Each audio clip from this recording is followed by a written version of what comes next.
Hi, ನನ್ನ ಕರ್ನಾಟಕ ಜನತೆಗೆ ವಂದನೆಗಳು, ಬೆಳಗಿನ ವಂದನೆಗಳು. ಐಶ್ವರ್ಯ ಕನ್ನಡತಿ ಯೂಟ್ಯೂಬ್ ಚಾನಲ್ಗೆ ಸ್ವಾಗತ. ಲೈಕ್ ಮಾಡಿ, ಶೇರ್ ಮಾಡಿ, ಕಮೆಂಟ್ ಮಾಡಿ, ಹಾಗೆ ಶೇರ್ ಮಾಡಿ. ಪೂರ್ತಿಯಾಗಿ ವಿಡಿಯೋ ನೋಡಿ.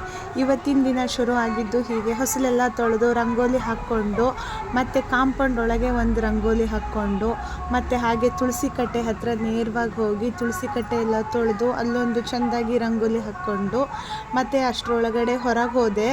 ಹೊರಗಡೆಗೆಲ್ಲ ಬಾಗಿಲಿಗೆಲ್ಲ ನೀರು ಹಾಕಿ ಬಾಗಿಲ ಹತ್ರ ಒಂದು ರಂಗೋಲಿ ಹಾಕೋಂತ ಹಾಗೆ ದೇವಸ್ಥಾನದ ಕಡೆ ತಿರುಗಿ ನೋಡ್ತಾ ಇದ್ವಿ. ಇವತ್ತೇನಪ್ಪ ವಿಶೇಷ ಅಂದರೆ ಹನುಮ ಜಯಂತಿ. ಇವತ್ತು ಹನುಮಾನ್ ಭಕ್ತರು ಯಾರ್ಯಾರು ಇದ್ದಾರೋ ಅವರೆಲ್ಲರಿಗೂ ಒಳ್ಳೆಯದಾಗಲಿ, ಎಲ್ಲರಿಗೂ ಪ್ರತಿಯೊಬ್ಬರಿಗೂ ಒಳ್ಳೆಯದಾಗಲಿ.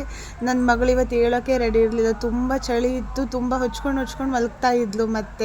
ಮತ್ತೆ ನಾನು ಎಬ್ಸಿದೆ, ಹೇಳ್ತಾನೆ ಇರಲಿಲ್ಲ. ಆದರೂ ಕೂಡ ಎದ್ದು ನೋಡಿ ಎಲ್ಲರಿಗೂ ಅವಳೇ ಗುಡ್ ಮಾರ್ನಿಂಗ್ ಹೇಳ್ತಾ ಇದ್ದಾಳೆ. ಅದರಲ್ಲೇ ಸೆಲ್ಫಿ ಸ್ಟೈಲ್ ಬೇರೆ ಮಾಡ್ತಾಳೆ. ಅದಕ್ಕೆ ಸೆಲ್ಫಿ ತಗೊತಾನೆ. ತುಳಸಿ ಕಟ್ಟೆ ಕೈ ಮುಗಿದ್ಲು ನೋಡಿ, ಹಾಗೆ ಹೊರಗಡೆ ಸೂರ್ಯ ದೇವನಿಗೂ ಕೈ ಮುಗಿದ್ಲು ನೋಡಿ. ಅಷ್ಟರೊಳಗೆ ಸ್ನಾನ ಮಾಡ್ಕೊಂಡು ಬಂದ್ಲು ನಾನು ಅವಳು ಇಬ್ಬರೂ.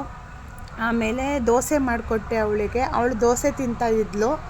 ಸ್ಕೂಲಿಗೆ ಹೋಗ್ಬೇಕಲ್ಲ, ಸ್ಕೂಲಿಗೆಲ್ಲ ರೆಡಿಯಾಗಿ ದೋಸೆ ತಿಂತಿದ್ಲು. ನಾನು ಸ್ನಾನ ಆಗಿತ್ತಲ್ಲ, ಹಾಗೆ ಪೂಜೆ ಮಾಡೋಣ ಅಂತ ನಾನು ಬಂದೆ. ಇವತ್ತು ಹನುಮಾನ್ ಜಯಂತಿ ಆದ್ದರಿಂದ ಬೇಗನೆ ಪೂಜೆ ಆಗೋಯಿತು. ಇವತ್ತು 7 ಗಂಟೆ ಒಳಗೆಲ್ಲ ಪೂಜೆ ಆಗೋಯಿತು.